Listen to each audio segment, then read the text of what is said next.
शहर के एक कॉलोनी में एक बुजुर्ग कपल अंकल और आंटी रहते थे। वह कॉलोनी अभी जल्द ही बनी थी, इसलिए उसमें 4 से 5 घर बसे हुए थे। इनका बेटा इन्हें छोड़कर अपनी पत्नी के साथ विदेश में रहता था, क्योंकि इनकी पत्नी ये नहीं चाहती थी कि वह घर पर रहकर अपने सास ससुर की मदद करे। ये बुजुर्ग अंकल और आंटी जिस कॉलोनी में रहते थे, उन्हें हमेशा से डर रहता था कि कहीं कोई घटना ना हो जाए, इसलिए वे ज़्यादा घर से बाहर नहीं निकलते थे। लेकिन उनका यह रूटीन था कि वह सुबह सूरज निकलने के बाद टहलने के लिए निकल जाते थे। एक दिन दोनों रोज की तरह ही सुबह को टहलने निकले थे। उन्होंने देखा कि एक लड़का तेजी से साइकिल चलाता हुआ जा रहा है और उस साइकिल के पीछे एक फावड़ा बंधा हुआ था, लेकिन उन्होंने ज़्यादा ध्यान नहीं दिया और चले गए। दूसरे दिन उसी समय फिर से वह लड़का दिखा और उसी तरह तेजी से साइकिल चलाता जा रहा था। इसी तरह तीसरे दिन दिखा, चौथे दिन भी दिखा वह लड़का।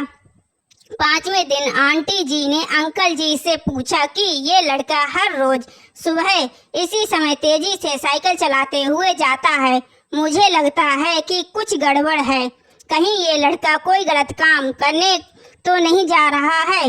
लेकिन अंकल जी ने मना कर दिया, कहीं जा रहा होगा, हमें क्या। परंतु आंटी जी बोली, हमको देखना चाहिए कि हमारे कॉलोनी में कोई गड़बड़ तो नहीं है।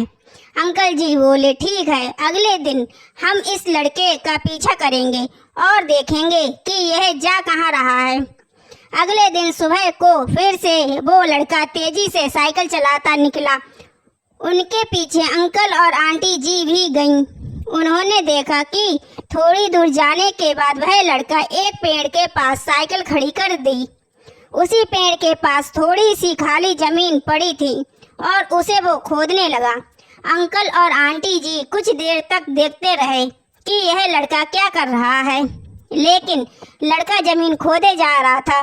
कुछ देर बाद उन्होंने लड़के से पूछा कि आप ये जमीन क्यों खोद रहे हो। लड़के ने मुस्कुराते हुए कहा कि अंकल जी, मैं आप दोनों को रोज देखता हूँ, लेकिन आपको मुझसे डरने की जरूरत नहीं है।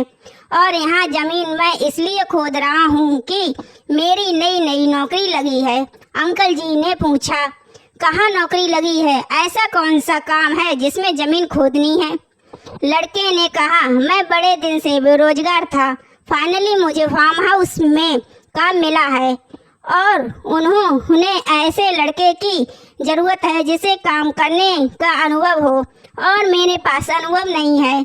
इसलिए मैं रोज़ यहाँ फावड़ा लेकर आता हूँ और ज़मीन खोदने की प्रैक्टिस करता हूँ, ताकि जैसे ही नौकरी पर काम शुरू हो उसमें हमें निकाल ना दिया जाए। इसलिए रोज़ाना मेहनत कर रहा हूँ, कोशिश कर रहा हूँ। उस लड़के की बात सुनकर अंकल और आंटी जी ने लड़के की आशीर्वाद दिया और बोला, बहुत ही बढ़िया बात है, प्रयास ही जिंदगी में बहुत बड़ी बात सिखाता है। तो अगर हमें सक्सेस होना है तो सक्सेस के लिए सबसे ज़रूरी चीज़ है कि हमें लगातार मेहनत और कोशिश और प्रयास करना होगा, तभी हम जीवन में सफल होंगे।